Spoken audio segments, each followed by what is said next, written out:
hour, and welcome everyone. I have the top of the hour, and thank you to our IAAP webinar team for their backend support in the Zoom platform this afternoon.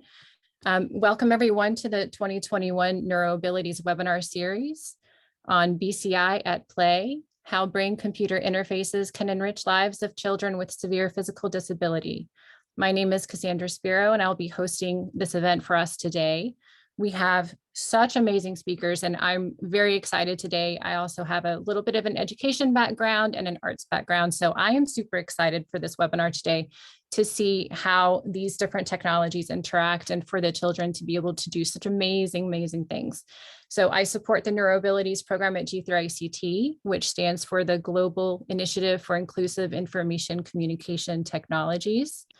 As I welcome everyone today, I would like to thank our partners and funding institution, the International Association of Accessibility Professionals, IAAP, which is a division of G3ICT, and our funding institution, the Patrick J. McGovern Foundation. I am going to turn now to our webinar team for a few accessibility reminders, a few housekeeping reminders. Go ahead. Thank you, Cassandra. This is Rachel Paul with IAAP. And before we start into today's program, we just wanted to mention that we do have closed captioning provided. You can select the closed captioning icon at the bottom of your Zoom screen. And today's session is being recorded and will be available on the G3ICT YouTube channel afterwards. Attendee microphones are muted to prevent any background noise or disruptions, and we will be monitoring the chat for any general dialogue or technical issues. And we do encourage you to leave your questions as you think of them throughout today's presentation. Please leave your questions in the Q&A, and we will get to as many as we can as time permits. And as a reminder to our speakers, if you could please announce your name before you start speaking. We'll go ahead and turn that back over to you, Cassandra. Thank you, Rachel, and thank you, Lindsay, for your help on the back end there for the Zoom platform. As just about a 30-second introduction to NeuroAbilities, it's G3ICT's newest program to explore the current state of assistive solutions based on advanced neurotechnology. This includes devices with a brain interface component, and these components often include very specific applications of artificial intelligence that enable persons with disabilities to better interact with their environment. I am very privileged and honored to host our moderator and panelists today. I'm going to introduce our moderator, who will then introduce our panelists. Dr. Jamie Norton is our moderator today. He is a research scientist at the National Center for Adaptive Neurotechnologies at the United States Department of Veterans Affairs. He is a research scientist at the Stratton Veterans Affairs Medical Center in Albany, New York, and his research focuses on human-based research that contributes to fundamental scientific understanding of activity-dependent plasticity in the spinal cord and visual information processing systems of the brain. I give the floor now to you, Dr. Norton. Thank you. Hi, my name is Jamie Norton. Thank you very much, Cassandra, for that introduction. It is my great pleasure to be moderating this, and thank you for the invite to do so. To introduce the panel for today, we have three wonderful panelists. I'd like to start with Dr. Eli Kinney-Lang. He's a postdoctoral researcher at the University of Calgary. He's one of the co-founders of the BCI Canada Network, along with his mentor, who's also on the phone today. And he is the organizer and one of the founders of the BCI Game Jams that have been developed annually to develop BCIs centered around gaming. Eli's research is focused on driving forward design, development, and realization of pediatric brain-computer interfaces, and he obtained his PhD from the University of Edinburgh. Dr. Adam Curtin. Dr. Adam Curtin is the professor of pediatrics and is a professor of pediatrics and clinical neurosciences at the University of Calgary. He's also an attending pediatric neurologist at the Alberta Children's Hospital, and he's the program director for the Calgary Pediatric Brain-Computer Interface Program. Adam's research, or Dr. Curtin's research, focuses on applying technologies including neuroimaging and non-invasive brain stimulation to measure and modulate the response of the developing brain to early injury to generate new therapies. He completed his education as MD at Queen's University at the University of Calgary. And lastly, but certainly not least, Janice Bushfield. She's the National Director for the Cerebral Palsy Canada Network, a position she's held for the past 23 years. Cerebral Palsy Canada Network is a network of cerebral palsy associates, physicians, and researchers that acts as a resource for local organizations and community stakeholders to promote collaborations on addressing the issues facing people with cerebral palsy and other disabilities. Janice has also been a strong advocate for people with cerebral palsy and other disabilities for more than 25 years. And she has a diverse background, previously having worked in medical sciences and the educational fields, designing, implementing, and performing instructional programs. And she completed her education at the Toronto Institute of Medical Technology. With those introductions out of the way and excited to keep on moving, I'm going to hand the floor to Dr. Curtin to do a brief introduction. Okay, great. Thank you, Jamie. Thanks for the introduction. Thanks, Janice and Eli, for joining me on this panel. And thanks to Cassandra and G3ICT for inviting us to this event, which is I think a fabulous initiative that we're thrilled to become more familiar with and participate in. And I hope continue to stay connected to after today. What we agreed we'd do, we'd like this to be really a panel discussion. So I have one slide, which I'll just walk you through over about 5 minutes, just to try to get what I understand is quite a diverse audience, a bit of perspective on what it is that we're doing here in Calgary and the issue that we think is worth discussing today and hopefully will be of interest to this group. And so what you're hopefully seeing in front of you is a picture in the top left of a young boy who's one of the superstars of our clinical pediatric BCI program that we've been working on here in Calgary for a few years. And his name's John, and he and his family have generously allowed us to share his story and his pictures and some videos that you'll see of him and other participants. I chose this picture of John just to outline a few fundamental points that you can hopefully appreciate. So you'll see him sitting in a wheelchair. That's because he can't walk. You'll notice that his hands are in an unusual position, and he's not able to use his hands really, unfortunately, to do any practical skills. And he also can't talk. He has no words that he's able to speak. But where your eyes probably went first was to his face, and you can see that he's a very bright and attentive and engaged young man. He's got a great big smile on his face, and he's very interested. And I don't know who actually took this picture, but whoever he's interacting with, he's clearly engaged with them. And it turns out John is despite his severe physical limitations, has a high degree of awareness and capacity and cognitive potential. But his body makes it very difficult for him to realize how to use all that potential in the real world. And this is really what our program is about. And I came to understand problems like this as a child neurologist, where I would meet children with a variety of brain conditions. There are actually quite a few that you can be born with, or things that happen to you early in life that can give you a problem like John has, where he's really trapped in his body. It's analogous to the locked-in syndrome you might have heard about, a term that's commonly used in adults who have things like Lou Gehrig's disease or ALS, or brainstem strokes, or high cervical spinal cord injuries. Examples of people who are very cognitively aware, often normal, but have a body that's virtually completely paralyzed and makes it very hard for them to interact with the world.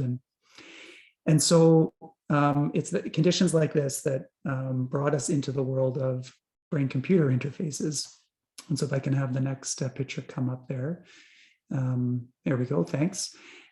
So we do a lot of clinical research in the realm of cerebral palsy and disability in children. And we're pretty informed about neurotechnologies like imaging, and we do brain stimulation and things like that. But what we ran up against was that despite all these advances, there was really still wasn't very much we could do for kids like John and who were trapped in this locked-in syndrome. And BCI, as we started to understand it, became clear was a potential solution, even though I'll tell you that BCI work in children with conditions like this has been very limited to date. And so hopefully now you can see in the bottom left corner a very simple cartoon from a review article from John Wolpaw, who Jamie works with closely, outlining the idea of a BCI, or brain-computer interface. And so if you look at the cartoon, I can't point at it, but you'll see there's a person and a brain, and you'll notice there's no body, and that's really the key here. You don't need a body to use a BCI. And the first set of arrows is showing how you can sample the brain and the brain's activity. There are many ways to do that, but one of the most common is with an EEG, which using little stickers or electrodes can sense your brain waves continuously and often quite sensitively. And you'll notice in the picture above, I'm sure you noticed on John's head, he's wearing a simple BCI device, and that's really what it's intended to do. It's sampling his brain waves continuously. And it then relays that information to a smart computer, and it can do that wirelessly. And a computer can then sit and listen to your brain waves continuously.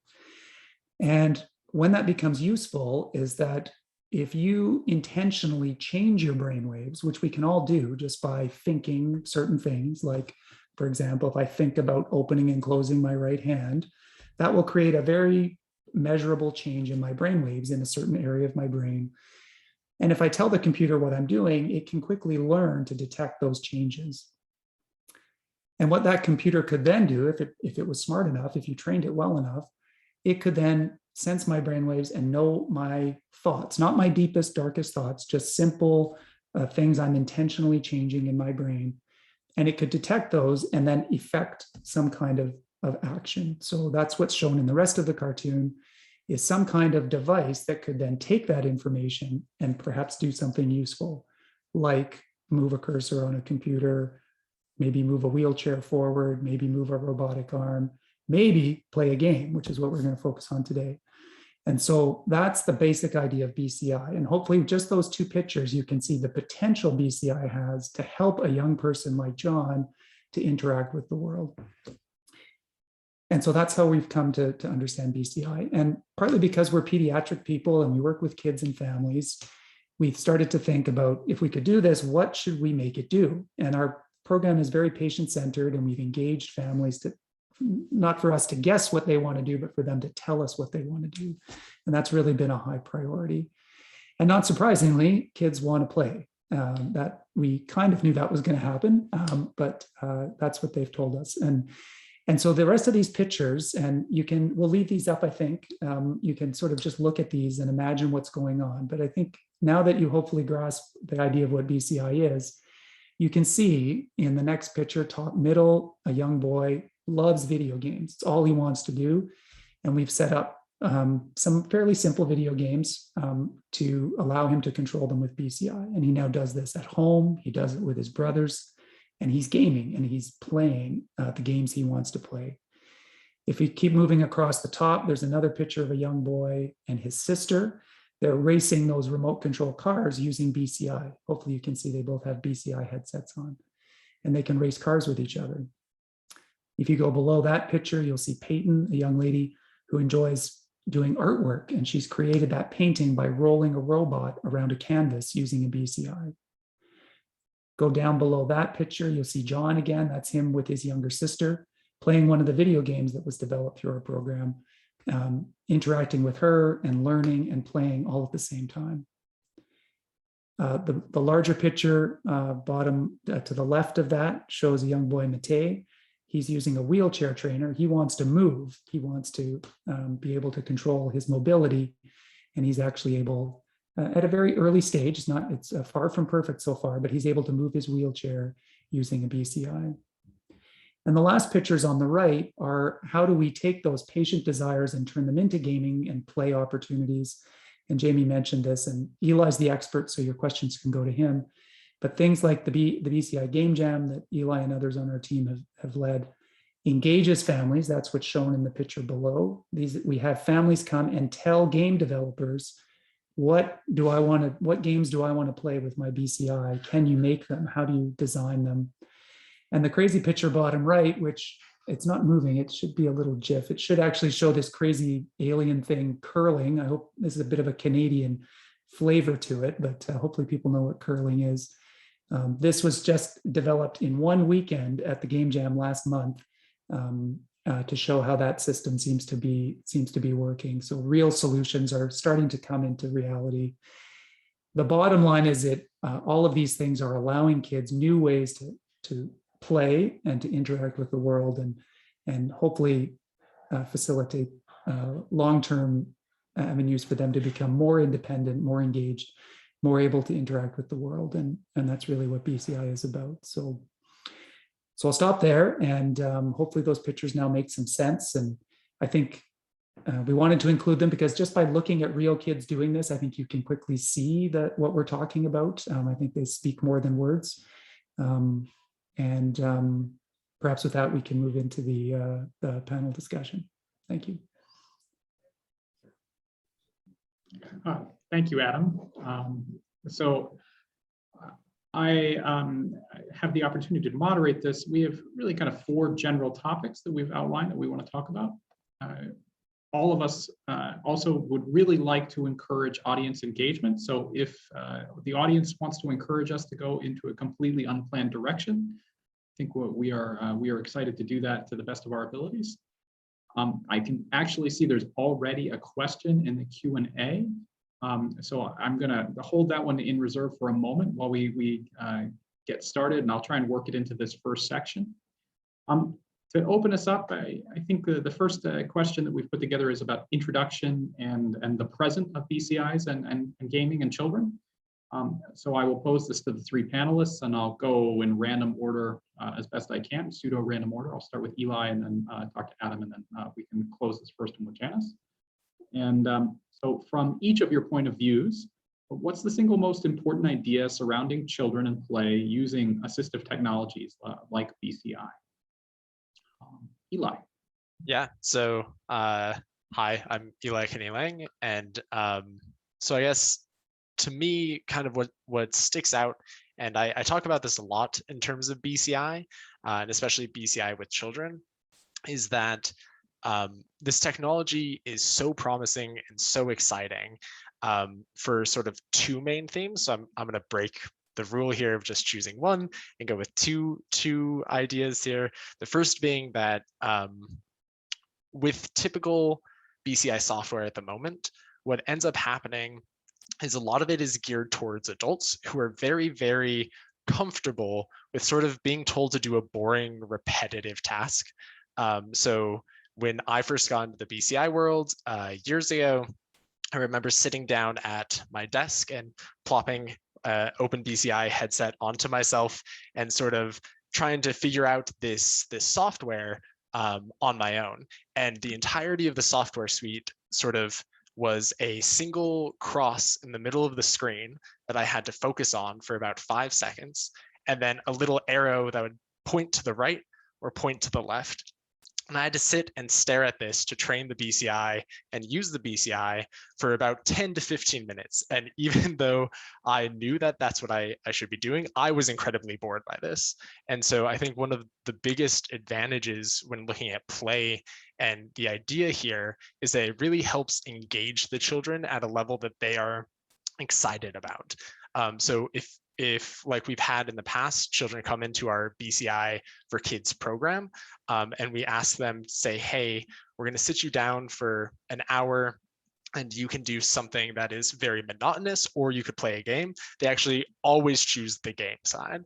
And so it's really important in terms of getting the kids excited about the technology and getting them to practice with this technology, as Adam was emphasizing, that can have some real knock-on benefits and open up the world so that they can see and enjoy using it beyond just this sort of functional need.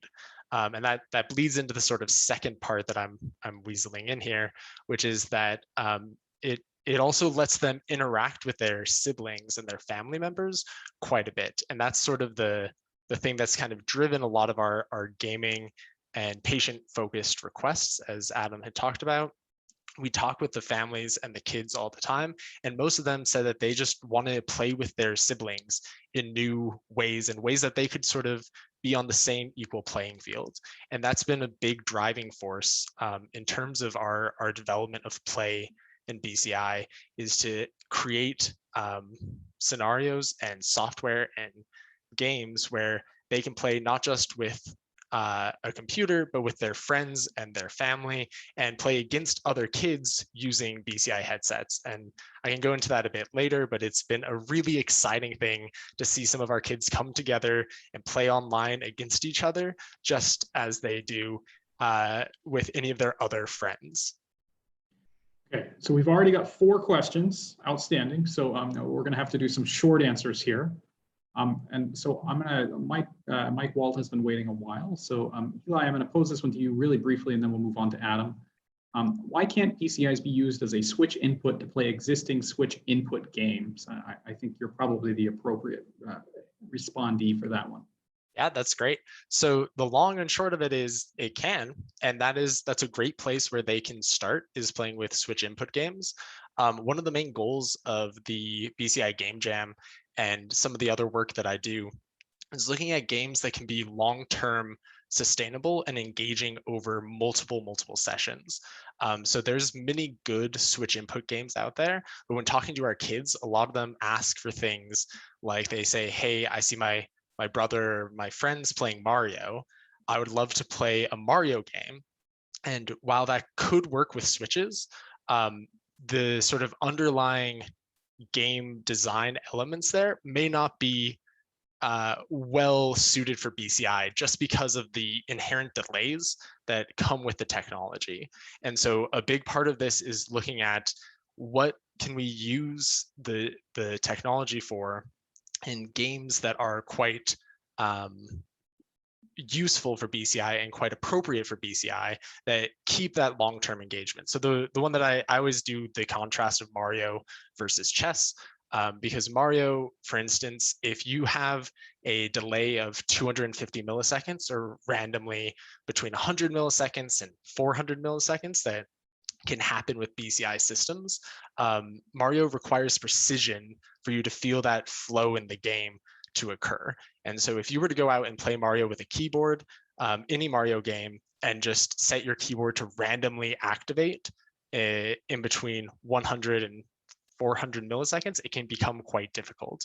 But things like chess or other ones that might be turn-based systems, where that precise timing may not be as needed with the BCI system itself, you can get a much cleaner and more typical experience using these systems to then be able to interact with others. So it's a really long-winded way to say it can be used with switch games, but not all game designs lend themselves well to BCI, where switches might still be effective because of how quick they can be activated. Great. All right, so now we're going to transition to I'm going to label Dr. Curtin as the clinical point of view. Adam, what do you think is the single most important idea surrounding children in play? And then I will have 2 audience questions for you when you get through with your answer. Okay, thanks, Jamie. I'll be brief. I think, and yeah, I'm not the person to answer the technical questions. That's Eli. Thanks, Eli. From the clinical point of view, I think the single most important idea, and we often break this all the way down to seeing it as a fundamental human rights issue. And I'm just learning about G3ICT, but I imagine this resonates with the philosophy of this group, that this group's probably familiar with the United Nations Convention on the Rights of Persons with Disabilities. But if you read that, I had never read it until we got into this work. And if you read it with an eye to severely disabled children and the need to use and develop technologies to allow them to do the fundamental things that people have the right to do, one of which you can make a strong argument is the right to play. I think it's the fundamental issue for this part of our program, but also for learning, communication, social interaction, all these other rights that we all take for granted. I really think that's the key underlying issue that drives the program and the need for this. Okay, so two specific questions for you, Dr. Curtin, as the director of the BCI Kids program at the University of Calgary. What types of BCIs are you seeing used in the laboratory and for kids with play? And then we'll have a short extension for that in just a second. Yeah, and thanks. Good question. The short answer is lots of different ones. And I gave the example of using things like motor imagery to drive a BCI, but there are many, as Jamie and Eli are experts in things like SSVP, so visual evoked potentials. There are auditory, sensory, and other types of evoked potentials that can be used. We're trying to take a broad look and consider different avenues for, perhaps as part of the follow-up question that I'm reading there. The answer there would be yes, that many of the ones I just mentioned are dependent on visual function, but not all of them. And so thinking about different avenues, different methods of BCI to create opportunities for people with different forms of disability, that's definitely a priority. And I think for my, there was a question in the chat. I think, to what extent are these technologies available internationally yet? Do you want to answer that, Dr. Curtin? Yeah, it's a short answer. Not very. We are very interested in getting more people into this, but we seem to be one of the only groups, at least focused on children specifically. There's a very strong, broader network in the BCI world that is growing at an alarming and very exciting pace. We're trying to catch up with that in the world of pediatrics, and not to say adults don't like gaming too and have a right to play. That's also true. But I think certainly from the pediatric side, the limitations are a lack of awareness. We've actually done some studies about that. Most people who work with children with severe disabilities may not even know what a BCI is. And the access to the technology currently is very limited. We're trying to find ways to change that with practical, inexpensive solutions. It's happening, but it's still a big challenge. All right, and now Janice, from yet another different perspective, I'm going to tentatively label it advocacy in the network of combining the collaborative network of people that are all involved trying to improve the lives of people with cerebral palsy. What do you think is the single most important idea surrounding children in play using assistive technologies like BCI? Well, if I know Eli captured a lot of actually what I was going to say in regards to inclusivity and again, having siblings participate. But when you look at individuals with cerebral palsy and other disabilities, the number one thing that young children want to do is play. They want to play with their friends. They want to play with their siblings. And, when 1 in 4 individuals cannot walk, 1 in 3 cannot talk, how can they do that? And quite often you'll find that there are programs and therapies and games that have to be modified. They have to be modified in order for everyone to participate. Whereas I think with BCI, this puts it at a very different level. And now you can have individuals participate in these games, plus their siblings, plus their friends, and everybody's on the same playing field. So when we talk about inclusivity and participation, everyone can participate, everyone has the right to play, and everyone can play. And I'm going to modify this question for you a little bit, Janice. So what opportunities are you aware of for BCI and similar assistive technologies for children with severe disabilities to play games? I mean, is this something that is well represented in these technologies, or is it something that really should be developed more? I think it really needs to be developed more. I think that you are seeing some modifications in, off-the-shelf technologies such as the iPad. When we look at communication devices, for example, from 10 years ago, where it was a pictogram to a board machine to a text-to-talk. And now we have iPads that families are really looking for something to have, and that is commercially available, and that is affordable, and that is going to help their child integrate within the community and be a valuable citizen in their community. Okay. There is a question here from Joanne Ganton. Have you developed games applications for individuals to select and play music videos so that they can control their viewing? I'm going to jump in unless I see Eli has unmuted himself, so maybe he has a comment. You can go ahead, Jamie, and then I was going to talk a bit on what Janice had mentioned. And then as the moderator, I'm going to say we should move on to the next section. I have personally, so I actually became interested in this topic because we had a young woman who had a severe motor disability, and we were asked to develop a BCI for her. And I ended up getting connected with Teresa Vaughn, who's also on this call. And that young woman really loved Taylor Swift. And so we did all of our initial work on BCI for this child, trying to develop a music player for allowing this child to listen and interact with Taylor Swift's music. So I know that we have done that, and Teresa actually is probably the person to talk to more if you're interested in that kind of topic. She's been pushing that. And I know that groups such as Eli and Adam's group are interested in similar applications as well. Can I jump in with a small anecdote from our team as well, just from this past week or so? Some of our BCI for Kids members are on this call, and we do right now, we've been bringing BCI into the homes. And I know that one of our members, Dion Kelly, and the OT, Danette Rowley, they were letting us know that they had done a dance party this week with John, in fact, where they had brought in a music player and one of our items that helps sort of turn on and go back to that sort of switch adapted world to turn on a light show and a dance party.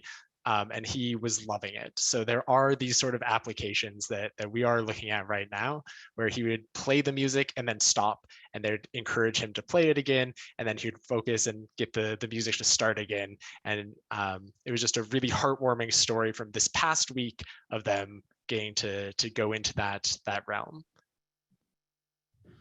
All right, with that, let's move on to our next topic. So I think we loosely kind of thought of this as stakeholders. So I'm going to pose this to Janice first.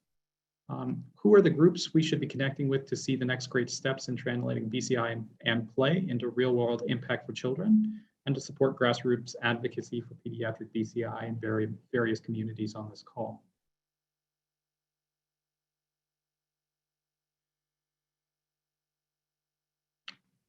We may have briefly lost Janice. If that's the case, I then pose that same question to Dr. Curtin. Sure. Yeah, let me start and I'll stop if Janice can rejoin. My first thought on this question was actually related to a conversation Janice and I had just last week. Are you there? Would it help if I turned off my video maybe? I don't think so. Janice, can you hear us? Yes, I can hear you. Can you hear me okay? We can hear you again. Would you like to take the floor? Sure. Hopefully my internet will hold up for the rest of this meeting. When we're looking at advocacy and we're looking at, again, taking this format to the next level, we really want to look at increasing awareness about it. As Adam said earlier, there's just not a lot of general knowledge in the community about what BCI is. Again, we have a lot of acronyms in the not-for-profit and disability world. And so we even have to know what does BCI stand for and what does it really mean in real world. Families are your number one advocates to push this through in schools, through hospitals. And so, we want to look at it from a family perspective. We want to look at it from a parent perspective, and political advocacy too. Again, if it's not affordable, we need to let our legislators know that this is important. This needs to be funded, and it needs to be funded for families so that they can afford it and keep it within their community. Just to follow up on that briefly, what technologies have you seen really to successfully be advocated for, and what are some of the things that BCI could learn from the development of other assistive technologies?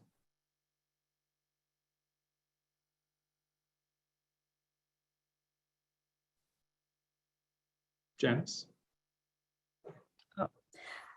Can you hear me okay? I can hear you. Yeah, did you hear my question? Something about what other assistive technologies, it kind of broke up a little bit. Something Well, similar, here, or is that? I'll repeat myself just briefly. Hold on, there's what can BCI learn from other technologies that have been developed for assisting children and other populations with severe motor disabilities in terms of getting the word out and that this technology is available? Well, I can't think of another really good example other than in augmentative communication. And so again, this is where we've had a variety of different types of technology type devices to help a person communicate, and it's really improved over the last number of years. But again, this is through families really advocating for that, and them talking to, again, their local politicians to make sure that researchers, physicians, to make sure that the information that is being put out there is reflective of what they would like to see and what they would like to have for their families. So right now, I think you can take a piece of adaptive equipment that cost $50,000, 10 years ago, is probably down to about $1,500 nowadays, and a much better system. All right, thank you. And so moving back to Dr. Coton, you had started your response, and maybe we can pick up from where you left off. Sure. Actually, I'll continue from what I think I very much agree with what Janice was just saying. And I think we're making some efforts here to try to not reinvent the wheel, but try to learn, I think, from past lessons, both good and bad mistakes of technologies. And in regards to your question of who to connect with, we're just doing a study to try to go right out to the community and think early about if BCI is ever going to get out there, not just to a few families in the lab or maybe at home, but into the real world, into education programs, schools, therapy, in the hands of therapists, teachers. We're actually connecting with them now to try to make them aware of BCI and try to identify what the facilitators and the barriers are, and learn from things like eye gaze and other assistive systems that have helped, but also I think struggled in the past to translate a technology into the real world. So we don't want to repeat those mistakes. And I think that's very important. So those clinicians, like Janice said, and other people working with children and families with severe disabilities is our key partners. And the related one I was going to say that just came up last week when Janice and I were talking, other groups who are interested, we're talking today about play and participation, and I think of sport as a big part of that. We've had some success with other kids we work with who have different kinds of cerebral palsy, who've embraced sport in a variety of ways, including some Paralympians who've won medals for Canada. It's an amazing outcome that can happen. And I never really thought it was possible for this particular group of families until I talked to Janice. And then I started looking at Paralympic sports being developed for people with severe quadriplegia. And we started thinking, wow, I bet a BCI could actually make that happen. And so without engaging with community-based groups and other NGOs and groups who have different angles on how to help people with disabilities participate, we'll miss things. And so I think those are the kinds of groups that we have to engage, as well as the tech companies, but I'm pretty sure that's what Eli's going to say, so I'll stop there. All right, we'll let Eli speak about engagement with the tech companies. Before he does that, I do want to handle one of our questions in the Q&A. How can people, talking about advocacy and getting the word out, how can we, the audience, get more information regarding visual and communication opportunities using BCI? Eli, and then please continue with the topic, although we want to move on to the next one, so briefly. Yeah, brief is a little hard for me at times, but there are some growing resources around BCI, and I think Adam might know more, so I may default to him there at some point. But we do have the BCI for Kids website, where we have been trying to bring in information from our side, including some whiteboard videos, just generally explaining BCI and sort of the parts to it, as well as just reaching out to, as Adam had mentioned, groups, research groups and clinical groups that might be able to help point you in the right direction. Feel free to message us as well. We're happy to talk with anybody on the call and try and help answer any questions that you may have across the board for BCI systems. Then what was the second part of your question, Jamie? Fair enough. Let's see. Who are the groups we should be connecting with? So continuing on what Janice and Adam have been talking about. Gotcha. Yeah, I was going to take a different spin on it because I think Janice and Adam highlighted some really critical groups in the communities. And so on the industry side, one of the big philosophies and the things that I've been thinking about a lot lately is how to engage developers from a software perspective and those who are building things like applications or games or other technologies out there. And I think this is part of the G3 ICT movement and initiative here to help engage those who are just starting to get into that realm.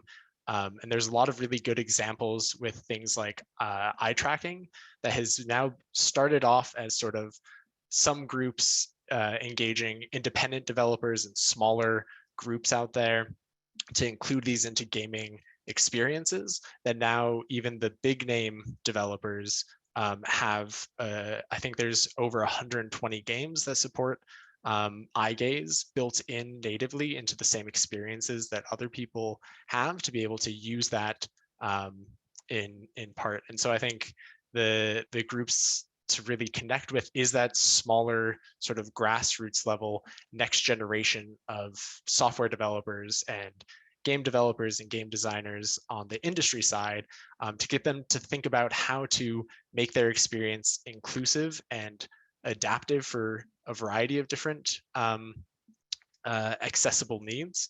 And that's growing as is, so we can help sort of push that and support that with evidence on our side, from the science side, of what that could look like. Great. All right. So moving on to our next section. So we've kind of talked about the present and the stakeholders. Let's talk a little bit about the future. So where do each of you think BCI and other assistive technologies in play can make the most difference in the next 5 years? And so I will pose this to Adam first, and then we'll go to Eli, and we'll end with Janice again. Sure. Thanks, Jamie. Just a big picture thought, I think, that I tried to make at the beginning is that it's pretty clear that the BCI technology is proceeding at an exponential pace. And as I mentioned, we're way behind in kids, but it's that pace that is going to drive things. And so the more elements in the whole BCI world that can touch or translate over into play and pediatrics, I think that's where, to answer the question, where's most of the progress going to come from? I think it's an uphill battle for us to try to do it from scratch from the pediatric world. I think we need to beg and borrow and benefit from the rapid progress on the adult side. For play specifically, one way maybe, and Eli can answer this better, but the whole idea of being able to play a game with a BCI is actually a pretty cool concept that I think is being embraced by not just people with severe disabilities, but people with perhaps other types of disabilities, but other people who just want cool ways to interact with technology, play games. And as you probably know, some of the hugest tech companies have BCI divisions, and I think we'll see major progress come out of that. And that should be right next door to where we're trying to grow. And so it's a sort of a deflected answer to this question, but I think it's probably where, in terms of rate of growth and biggest bang, I think it's going to be us lining up beside all this other progress and trying to, pull it over in our direction. I think that's where the progress will come. All right. Janice, or I'm sorry, Eli, would you like to build on that? Sure. Yeah, I agree a lot with what Adam was describing there, and in particular, the idea of there being sort of the quote killer app to get the world of BCI and BCI Play into the hands of everybody, outside of just a research lab, but into the homes and those who are excited to use it. I like to akin BCI development with the virtual reality aspects, and I sometimes make this jokingly, but there's some truth to it in that we are the virtual reality right now where it was in the 80s with the red and blue and saying, wow, it's so cool. And 30 years from that, it had quite rapid progress to now what we're seeing is a pretty remarkable advancement in virtual reality. And I think that BCI can make that advancement a bit quicker. And I think the biggest benefit and the biggest difference there can be really, again, that sort of joint development and assistance where playing with a BCI is such a unique way to interact with anything that there is that cool factor that can effectively drive it forward for everybody, and help drive that forward for, again, children with complex needs as well as their siblings, so they could jointly be playing together the same items and same games. Okay. Yes, go ahead, Janice, please. And then we'll handle a few questions that have built up, and then we're going to do the lightning round for what everyone will take home. So go ahead, Janice. Well, I really see BCI as being so much more than, extending beyond play. So when we look to the future, the power of thought to be able to move your wheelchair, to be able to go and do a painting, to draw a painting, and to participate in community, to be able to do whatever you want to do as an individual by just the power of thought. And I think that's so exciting when we're looking at individuals who cannot walk, who cannot talk. It really now it's the way that they integrate into the community. So I think the real big picture is going to impact so many people. Over 17 million people worldwide with cerebral palsy, and that's just a drop in other complex disabilities as well. So the impact will be huge. All right, so a few quick questions. I'll toss one to each of you, and we're going to do the one-line answer. Adam, if BCI control is unreliable, does a child get frustrated? Yes. Can I do 2 lines? Yeah, sure. Let's go for 2. So very good question. We are doing a lot of background studies in typically developing children to really try to understand, in addition to disabled children, how do you motivate kids? How do you make it fun, interactive? Gaming's a big part of that, as Eli already mentioned. But we're trying to study fatigue, engagement, attention. How do we optimize BCI for children? Because these are some of the hurdles. The example Eli gave earlier about John in the home, apparently he went for almost 2 hours because not because it was, he just wanted to, but because he was enjoying it so much. It was the motivation. Motivation seems to trump fatigue. We just have to figure out the formula for each user. So it is possible, but it's a barrier we have to consider. Okay, now I'm going to pose this one to Janice. So I modified a little bit based on your experience. So we heard amazing innovations about gaming, listening to music made possible. I apologize, Purnima, if I'm mispronouncing your name. Has that what other activities that BCI primarily focused on benefit kids with neuro abilities? Maybe Janice, you could speak to this for some of the assistive technologies that you're seeing in the network. What are other activities that these children benefit from participating in? Participating in BCI as it pertains to BCI? Well, I mean, as much as as much as possible to BCI, but perhaps even extending to other areas. Children with cerebral palsy. What kind of activities do they benefit from assistive technologies in? And maybe that would guide BCI, and maybe BCI is already doing that. Well, I think, the example that Adam gave a little bit earlier about Paralympics. And so we had talked about a simple game called Bocce, which has a very simple ramp that people use to move the bocce ball. But we were going, BCI, why couldn't we train BCI to move the ramp for the child as opposed to having an assistant move that ramp? And so when you basically look at everything that either a family or a caregiver activity they have to do for, the one that they are looking after, can that be turned into something that BCI can help do that, and it can be controlled by the individual themselves as opposed to having somebody do that for them. So yeah, I mean, like I said, from being able to move your wheelchair instead of having somebody push your wheelchair, to be able to think a thought and have something, say it out loud, as opposed to having to try to type that or get somebody to do that for you and read it out for you. I think there's just unlimited number of possibilities that we can use BCI to convert everyday activities into independent activities. All right. Eli, so is there anything, do you develop games for children who are visually impaired? Yes, can I have a second line? Yes, you may have a second line, but we've got the lightning round coming up, so it's got to be only 2. Perfect, no worries. Yes, so feedback is a really big, important part in terms of these sorts of game development sides, and how you give that feedback, not just visually, but auditorily or tactily is very, very important. We have a simple game that has been adapted of just trying to find certain characters and flipping them over. And that can be controlled completely auditorily, and you get sort of different reward sounds based on that. So it can be run visually, but also in an auditory fashion. It's something on the forefront of our mind as well. And then we have one remaining question, which I'm going to field. Do you see a role for play-based learning approaches to bring the serious play and learning of academic or personal/social skills, especially thinking about children with autism?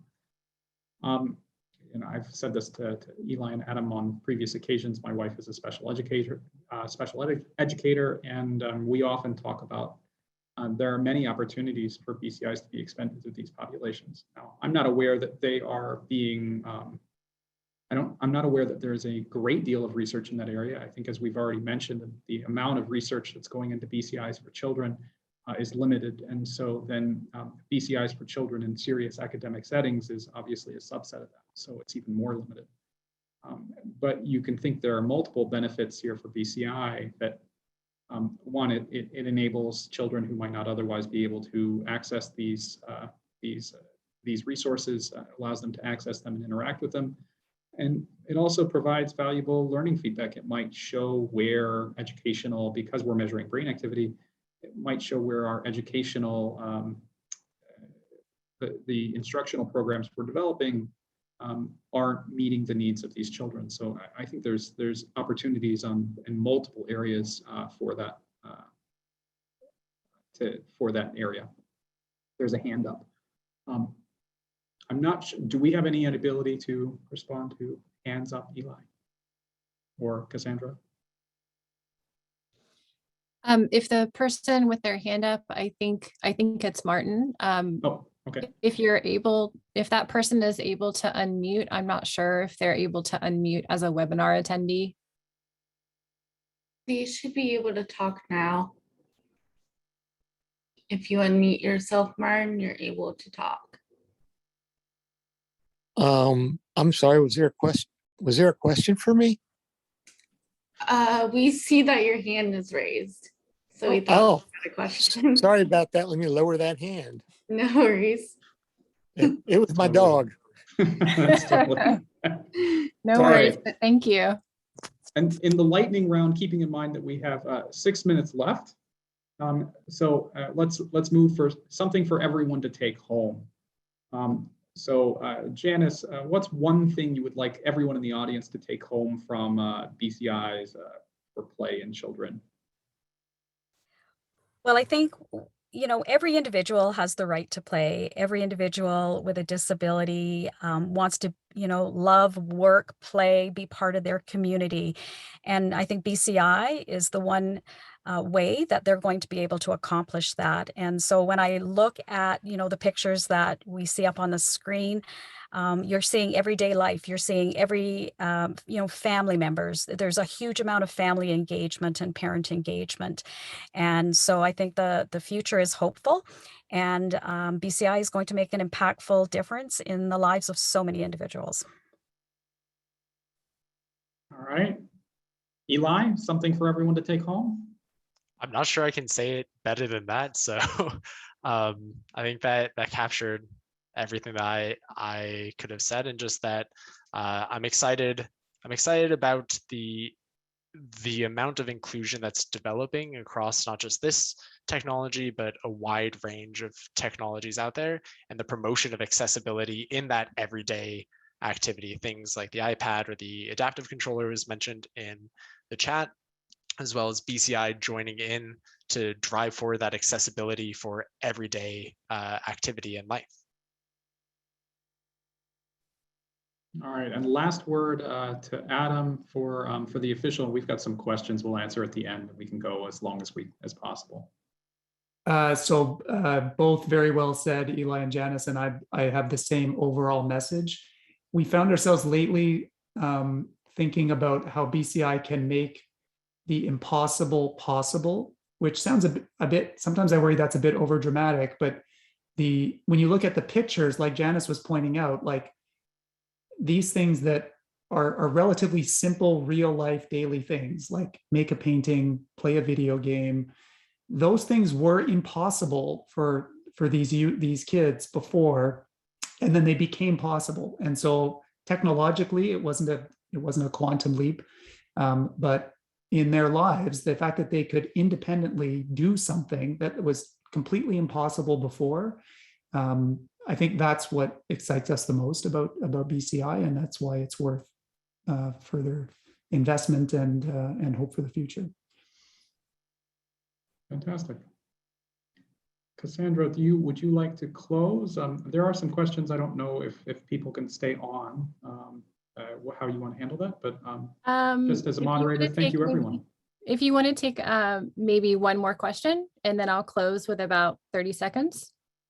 Mike, I'm going to apologize. We've had a few questions, and so I know the invasive one is a nice one, but I'd like to close with, is BCI being used for physiotherapy, occupational therapy, to see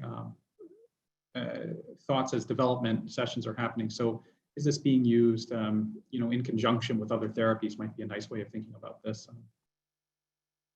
I can give an answer to that. It's a very good question, because BCI probably does have potential to help with other forms of rehabilitation. We really only talked about it as a bypass system for people who can't move.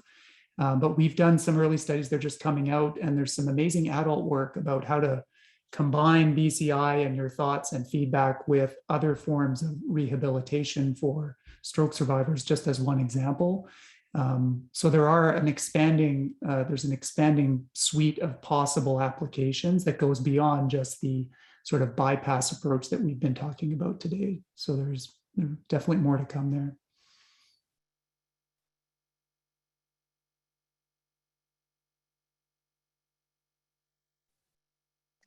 All right, Cassandra, do you want to? Thank you, Dr. Norton. Thank you, Jamie, for everyone's time today.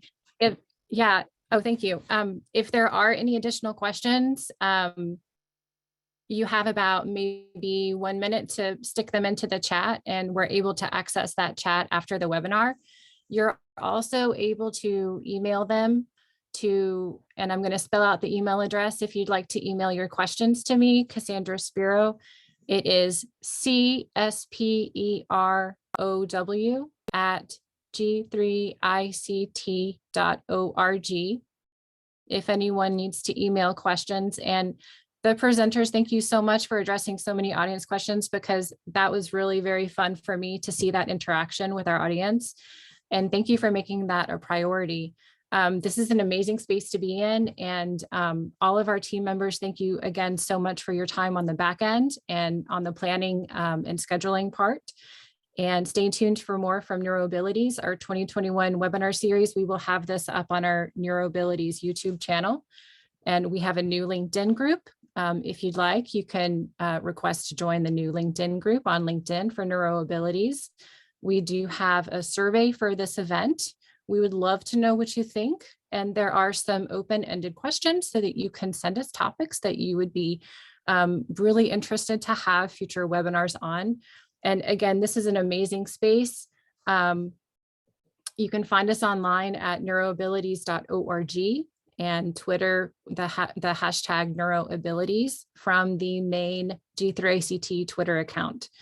And again, I would like to thank our chair of the Neuroabilities Advisory Council, Teresa Vaughn, who has provided an immense amount of guidance and support, and our webinar team at the International Association of Accessibility Professionals, and our speakers today, and our funding institution, the Patrick J. McGovern Foundation. And let us know what you think with the survey. And unless I forgot anything, we welcome your emailed questions after the event, and look for an email for the recording on YouTube. And thank you so much, everyone. Thanks, everyone. Thank you. Thank you.